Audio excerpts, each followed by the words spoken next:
7절까지 읽었는데요. 이 내용은 다윗의 찬송입니다. 지난번에 우리가 22장을 사무엘하 22장을 몇 차례 생각을 했는데요.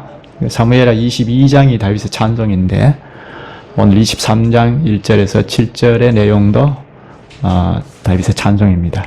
같은 다윗의 찬송인데 그 시간적인 간격은 굉장히 떨어져 있습니다. 22장, 사무엘하 22장의 찬송은 다윗이 그 왕의 초기 때에 지은 찬송이라고 우리가 반복해서 생각을 했죠. 여호와께서 다윗을 모든 원수의 손과 사울의 손에서 구원하신 날, 그 날을 상기하면서 왕 초기 때에 지은 찬송이 사무엘하 22장입니다. 오늘 서두에서 읽은 23장 1절에서 7절은 같은 찬송이지만 다윗 말년에 그 임종을 앞두고 그 마지막으로 지은 찬송이라 할 수 있습니다. 그러니까 말년에 지은 찬송이니까 우리가 더 깊이 상고할 점이 있죠. 특히 23장은 다윗의 후손으로 오시는 메시아가 나라를 온전히 다스리시는 만 백성을 온전히 다스리시는 이 메시아 왕국을 예언한 찬송이라는 점에서 그 예언자적 찬송, 선지자적 찬송이라고 할 수 있습니다. 1절에 보면 이는 다윗의 마지막 말이라 하는데요. 이 마지막이란 다윗이 임종을 앞두고 마지막 소원을 노래한 것을 뜻합니다. 그 단지 다윗의 개인적인 소원이라기보다는 성령의 감동을 받은 그 다윗의 후손으로 오실 메시아적인 소원입니다. 메시아에 대한 소원은 이미 하나님께서 사무엘하 7장에 나단 선지자를 통하여 다윗과 언약을 하실 때 다윗 언약 안에 다윗의 후손으로 오실 메시아 왕국이 영원할 것이라는 약속을 했지 않습니까? 그러니까 지금 여기 찬송은 단순한 메시아적 찬송일 뿐 아니라 이미 사무엘하 7장에서 하나님께서 하신 약속을 인식한 그 터 위에서 그 장차 올 메시아 왕국에 대한 소원을 가지고 찬송한 것이라 할 수 있습니다. 여기 찬송의 도입부에서 마지막이란 말을 쓴 것을 보면 다윗이 그동안 하나님 앞에서 살아왔던 신앙이 이렇게 딱 응축되어 있음을 알 수 있습니다. 그러니까 다윗이 그동안 파란만장한 삶을 살지 않았습니까? 그 왕이 되기 직전에는 모든 백성들의 지지를 받은 그런 훌륭한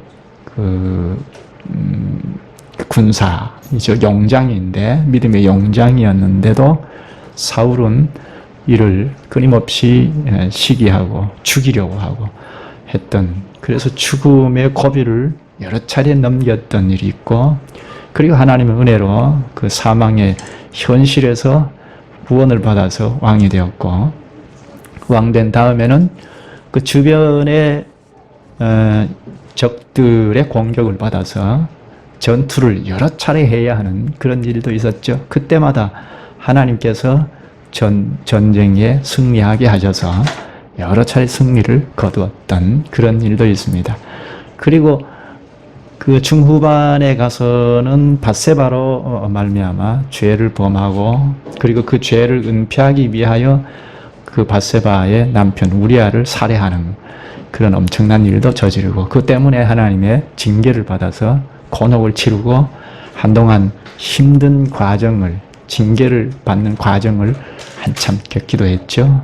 그런 여러 가지 파란만장한 그 일생을 뒤로 하고 이제 말년에 마지막 죽음을 앞두고 하나님 앞에 종합적으로 찬송을 하는 이 서두에서 마지막이라 하는 말을 붙이는 것은 다윗이 그동안 하나님 앞에서 살아왔던 그 신앙을 응축해 놓은 것이라고 할 수 있습니다. 이는 다윗의 마지막 말이라 한 다음에 자기를 소개하기를 이새의 아들 다윗이 말하며 하고 소개하죠. 자기가 왕인데 왕에 대한 언급을 하지 않고 이새의 아들 다윗이라고 합니다. 이것은 자신을 극도로 낮출 때 한 말입니다. 사울도 다윗을 부를 때 이새의 아들이라고 부를 때는 굉장히 비난할 때 불렀죠. 반역가 세바도 다윗을 이새의 아들이라고 할 땐 대항하고 반란을 일으킬 때 사용했던 겁니다. 그러니까 다윗을 비하할 목적으로 이새의 아들이라고 표현했거든요. 다윗 스스로 지금 여기에서 자신을 소개할 때 이새의 아들이라고 한 것은 아버지가 이새인데 그 아버지가 무슨 유명한 사람도 아니고 그저 전락에서 양을 치는 그런 아버지의 이름을 이야기하면서 자신을 소개하는, 이것은 자신을 극도로 낮추는 것을 말합니다. 하나님 앞에서 왕이지만 진정한 왕은 하나님이시니까 그 하나님 앞에 부복하여 자신을 극도로 낮추어서 하나님을 노래하는 찬송입니다. 이새의 아들 다윗이 말하며 높이 세워진 자, 야곱의 하나님께로부터 기름 부음 받은 자, 이스라엘의 노래를 잘하는 자가 말하노라. 1절에 이렇게 명확하게 마지막 말이라 하고, 그리고 자신을 극도로 낮추어서 소개하고, 그 다음에 여기 높이 세워진 자, 하나님께로부터 기름 부음 받은 자, 이렇게 소개하죠. 높이 세워졌다, 하나님의 기름 부음 받았다 하는 이 말은 자신이 왕이 되었다는, 자신이 하나님의 은혜로 왕이 된 사실을 이야기하고 있습니다. 그러니까 앞에서 자신을 극도로 낮추었는데 하나님께서 이렇게 높여주셨다 하고 하나님을 자랑하는 이야기입니다. 길게 비천한 목동에 불과한 다윗이 하나님의 은혜로 이렇게 존귀한 높은 자리에 이르게 되었다는 이야기인데요. 이렇게 이름도 없이 그저 시골에서 목동으로 지냈어야 할 다윗을 하나님께서 불러내셔서 이스라엘을 지도하는, 하나님 나라인 이스라엘을 통치하는 통치자로 세우신 이 비결이 어디에 있을까요? 비결이라면 어디에 있을까요? 바로 뒤에 이스라엘의 노래를 잘하는 자라고 소개한 것처럼, 이 노래를 잘한다는 것은 무슨 세상 노래를 말하는 것이 아니고 하나님의 이름을 부르고 찬송하는 것을 말하는데요. 다윗이 하나님을 이렇게 높이고 찬송하는 이 삶을 살았던 것이, 목동으로 있을 때부터 악기를 잘 다루고 하나님을 찬송하고 하는 일을 한, 이것을 왕이 되어서도 일생 그렇게 살아왔던 이것이 하나님 앞에 높임을 받는 비결이라면 비결이라 할 수 있습니다. 이렇게 자신을 낮추는 자가 높아진다는 것이 성경의 가르침 진리입니다. 마태복음 23장 12절에 보면 누구든지 자기를 높이는 자는 낮아지고 누구든지 자기를 낮추는 자는 높아지리라 합니다. 야고보서 4장 10절에도 주 앞에서 낮추라, 그리하면 주께서 너희를 높이시리라 합니다. 자기를 높이는 자는 절대로 높아질 수 없습니다. 자기를 극도로 낮추는 자가 하나님께서 그를 높이십니다. 이것이 현실이 어디입니까? 그래서 우리가 하나님 앞에 나와서 부복하지 않습니까? 하나님의 백성들은, 참 신자들은 늘 하나님 앞에 나와서 자신을 부복하고 극도로 낮추는 거죠. 하나님을 높이고, 그러면 그 하나님의 그 영광에 접촉이 되어서 따라 영광을 받고 높아지지 않습니까? 이것이 참 성도가 살아가는 비결이라 할 수 있죠. 그 다음 2절을 보죠. 여호와의 영이, 예전 개역 성경은 신으로 다 번역이 되어 있는데 여기 개역 개정은 영으로 번역한 것이 좀 아쉽습니다. 이 신자가 아마 탄간에는 귀신 신자를 쓴다고 바꾸었는지는 잘 알 수 없는데, 그 한문학자가 제가 늘 가까이에서 교제하는 사람인데, 그 한문학자가 이야기하는데 귀신 신자가 아니랍니다. 그 창조주 신자, 하나님 신자를 쓴다는 건데요. 귀신 신자는 따로 있답니다. 근데 그 한문에서 이쪽으로 우리나라에서 오면서 잘못 전달이 되어서 그렇다는데요. 그러니까 과거의 그 성경, 개혁 성경은 다 신자로 번역을 했는데, 그러니까 거룩한 신, 성신으로 이제 번역을 했는데요. 그러니까 영으로 번역하는 것보다는 훨씬 차이를 두죠. 우리가 영혼이라고 할 때 사람을 영혼이라고 하는데, 성령 하나님을 지칭할 때도 영이라고 하면 우리 사람과 뚜렷이 구별을 짓기 어렵지 않습니까? 그런 점에서 신으로 번역하는 것이 훨씬 나은데요. 과거에는 제 어릴 때만 해도 전부 성신으로 썼는데요. 언제부터 성령으로 바꾸어서 쓰기 시작했습니다. 그런 점을 염두하고 여호와의 신이 나를 통하여 말씀하시며 그의 말씀이 내 혀에 있도다. 그러니까 7절까지의 찬송이 무엇이라고요? 다윗이 말한 대로 하나님의 신, 거룩한 신, 성신이 이렇게 말하게 하셨다는 이야기죠. 그러니까 다윗의 어떤 개인적인 생각, 개인적인 신앙 고백적인 찬송이 아니고 하나님께서, 성령 하나님께서 감동해 주셔서 이렇게 찬송하게 하신 거라는 말이죠. 이 찬송뿐만 아니라 사무엘 서신도 다 성령께서 감동하셔서 사람들이 계시를 쓰게 하신 거죠. 그러니까 성경 66권은 다 성령의 감동하심을 받은 사람들이 기록한 거죠. 한 1600년에 걸쳐서 40여 명의 기자들이 성령의 감동을 받아서 기록한 것입니다. 이 40여 명의 저자들이 다 친밀한 것도 아니고 서로 잘 알지 못하는, 대부분이 잘 알지 못하는 사람들이고 또 같은 시대의 사람들도 아니고 전혀 다른 시대의 다른 문화권에서 살던 사람들이기도 하고 함에도 불구하고 이 성경 66권 전체는 통일성이 있죠. 같은 체계와 주제를 가지고 있습니다. 성경의 중심 주제가 무엇이라고 했죠? 성경의 중심 주제가 뭐라고요? 하나님 나라라고 했지 않습니까? 그러니까 어떤 본문을 살펴서 보든지 잘 살펴서 보면 하나님 나라 안에 이모저모 이런 면 저런 면을 이야기한 것이 성경입니다. 그러니까 통일성이 있죠. 어떤 본문의 성경이든지 하나님 나라의 어떤 면을 이야기하고 있습니다. 혹은 다른 말로 하면 하나님의 공동체, 하나님이 친히 경영하시는 교회의 한 면을 이야기하고 있다는 것입니다. 그러니까 그것은 사람들이 기자라고 할 수 있고 그 사람들을 감동하신 본래 저자인 성령께서 기록하게 하신 것이기 때문이라는 겁니다. 베드로후서 1장 21절에 보면 예언은 언제든지 사람의 뜻으로 낸 것이 아니요 오직 성령의 감동하심을 받은 사람들이 하나님께 받아 말한 것입니다. 이렇게 하나님께 받아서 기록한 것, 또 다윗이 찬송한 것, 이것이 다 성경 계시라는 것입니다. 성령 하나님께서 주신 것, 원저자는 그러니까 다 성령 하나님이죠. 그러니까 원저자는 성령 하나님이시기 때문에 다 다른 사람들이 기록했지만 이렇게 같은 체계와 주제를 가지고 있다는 것입니다.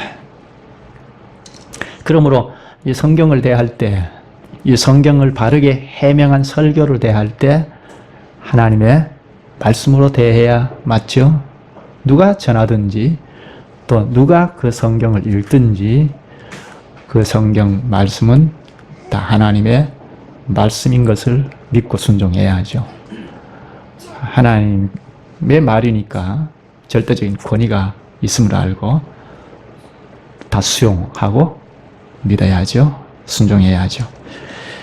노아를 오전에 우리가 배우는데 노아 당시에도 하나님의 말씀을 자기 생명같이 여겼다고 하죠. 하나님의 말씀을 자기 삶의 지표로 삼고 일생을 그 말씀대로 살았습니다. 그처럼 우리의 삶의 지표도 바로 이 하나님의 말씀이 성경이죠. 이 말씀을 해명하는 그 말씀 사역자들은 이런 점에서 아주 신중하게 사활을 걸고서 이 말씀 바르게 해명해야 해서 설교해야 할 책임이 있죠. 바르게 설교해야 한다. 하나님의 말씀으로 해명해서 전해야 한다는 것이 있죠. 그러므로 믿음은 들음에서 나고 들음은 그리스도의 말씀으로 말미암았느니라 한 것처럼 그리스도의 말씀이 되게 해명해야 하죠. 그리고 이렇게 설교되어진 것은 하나님의 말씀으로 받아서 따라야 하는 거죠. 하나님의 뜻대로 산다는 것이 무엇입니까? 이렇게 해명된 설교, 성경 말씀대로 사는 것이 뜻대로 사는 것이 아닙니까? 디모데후서 3장 16절에 모든 성경은 하나님의 감동으로 된 것으로 교훈과 책망과 바르게 함과 의로 교육하기에 유익하니 했습니다. 그 다음 구절에는 하나님의 사람으로 온전하게 하며 모든 선한 일을 행할 능력을 갖추게 하려 함이라 합니다. 가르쳐주는 대로 하나님의 말씀을 순종하고 가는 자야말로 선한 일을 행할 능력을 갖추게 한다고 합니다. 그러니까 우리가 하나님 앞에서 지지받을 행위, 그것을 선행이라고 한다면 인간 자원으로 나타내는 선행을 말하는 것이 아니고 하나님이 주신 생명의 발휘로서 행하는 선행을 나타내려면 바로 하나님께서 가르쳐 주신 계시의 말씀을 창념하고 따를 때 가능하다는 것입니다. 이게 진정한 실력이라 할 수 있죠. 하나님의 말씀을 잘 섭렵해서 축적하고 나갈 때 진정한 선행을 할 수 있게 됩니다. 그 다음 3절에 보면 이스라엘의 하나님이 말씀하시며 본문 3절 이스라엘의 하나님이 말씀하시며 이스라엘의 반석이 내게 이르시기를 사람을 공의로 다스리는 자 하나님을 경외함으로 다스리는 자여. 다윗이 지금 공의로 다스리는 자, 이것은 백성을 향하여 공의로 다스리는 자, 그리고 위로 하나님을 향하여는 경외하는 자, 두려워하는 자. 이건 권면이고 소원인데요. 백성을 다스리는 왕이 통치자는 하나님의 공의로 다스려 달라는 소원, 권면, 그리고 위로 하나님을 두려워하며 다스려 달라는 권면입니다. 그 다윗이 그러하다고도 할 수 있고, 그리고 다윗의 뒤를 이어서 다윗의 후손으로 올 통치자가 다 하나님의 공의로 백성들을 다스리기를 원하고, 그리고 위로는 하나님을 두려워하는 통치자를 원하고 있습니다. 이것은 다윗이 뭐 그랬다고 할 수도 있고, 또 그런 소원을 가지고 다윗의 후손으로 올 통치자들도 다 이렇게 공의의 통치, 그리고 위로 하나님을 두려워하는 통치자를 권하고 있습니다. 근데 궁극적으로는 다윗의 후손이신 그리스도께서 이렇게 공의로 다스리는 자이시죠. 그 위로 아버지 하나님을 두려워하면서 아버지 뜻대로 공의로 다스리는 자입니다. 그러니까 그리스도께서 초림 때 이미 이런 공의로 다스리는 자를 드러내셨고, 이제 앞으로 다시 오실 때는 만왕의 왕으로 이 세계를 공의로 다스리실 것입니다. 이런 점 생각하면 그리스도의 교회라고 한다면 그리스도의 다스림을 받아서 공의가 서나가는 사회가 되어야 하죠. 하나님의 공의가 잘 서나가는 사회가 되어야 하고, 그리고 이로 하나님을 두려워하는 사회가 되어야 하죠. 그 다음에 4절을 보죠. 이 4절을 보면 두 개의 신선한 그림을 제시하는데, 그는 첫째, 돋는 해의 아침 빛 같고 구름 없는 아침 같고, 둘째, 비 내린 후에 광선으로 땅에서 음이 돋는 새풀 같으니라 하시도다. 여기 중요한 단어가 햇빛입니다. 그렇죠? 햇빛. 여기 첫째는 구름이 끼지 아니한 아침에 떠오르는 밝은, 맑은 햇살. 그렇게 말하죠.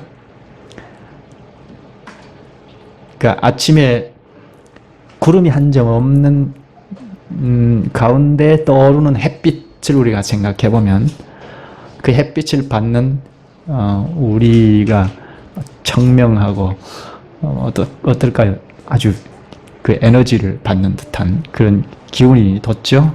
그 둘째는 비 온 뒤에 햇빛이 비치는 것을 말합니다. 비가 온 뒤에 땅에서 새싹을 돋게 하는 햇빛과도 같다고 하죠.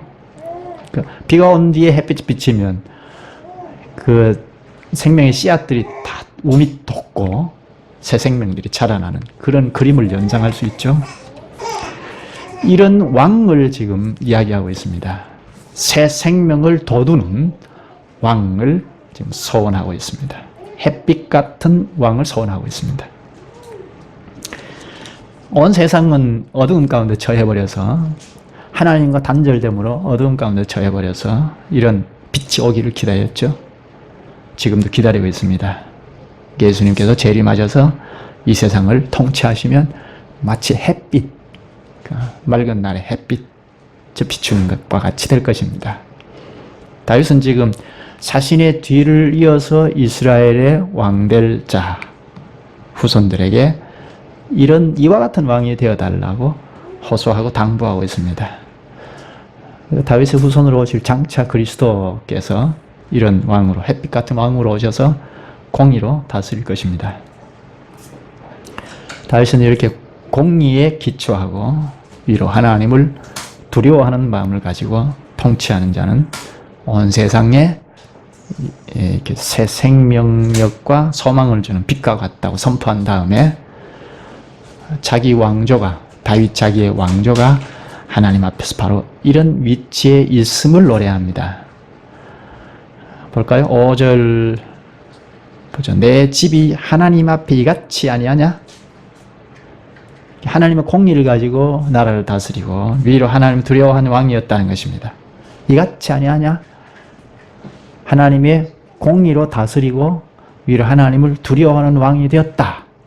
그렇게 자랑삼아 이야기하는데요. 내 집이 하나님 앞에 이같이 아니하냐? 하나님이 나와 더불어 영원한 언약을 세우사 만사에 구비하고 견고하게 하셨으니 나의 모든 구원과 나의 모든 소원을 어찌 이루지 아니하시랴. 다윗 자신이 항상 그랬다는 뜻은 아닙니다. 하나님 앞에서 항상 공의롭게 백성을 다스리고 위로 하나님을 두려워했다. 그런 의미는 아닙니다.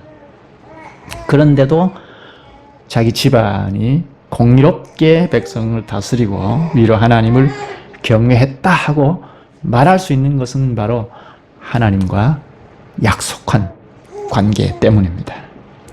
이 약속, 언약은 영원한 언약이고 하나님께서 허락하시고 유지시켜 줄 것이기 때문에 다윗이 이토록 자신 있게 말할 수 있습니다. 하나님께서 약속을 사무엘의 7장에서 이미 약속을 했죠. 다윗 왕조가 영원할 것이다 하고 약속했죠. 그래서 여기 하나님이 나와 더불어 영원한 언약을 세우사 만사에 구비하고 견고하게 하셨으니 합니다. 하나님께서 다윗과 이렇게 영원한 언약을 하셨기 때문에 다윗이 그 영원한 언약을 생각하면서 이렇게 자신 있게 자기의 그 집안 왕조를 이렇게 자랑삼아 이야기하고 있습니다.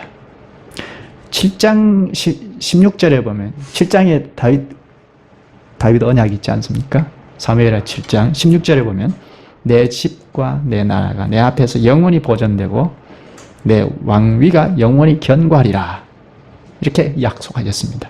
하나님께서 영원한 언약을 세워주셨습니다. 이 영원한 약속을 믿기 때문에 다윗 왕조가 영원할 것이다.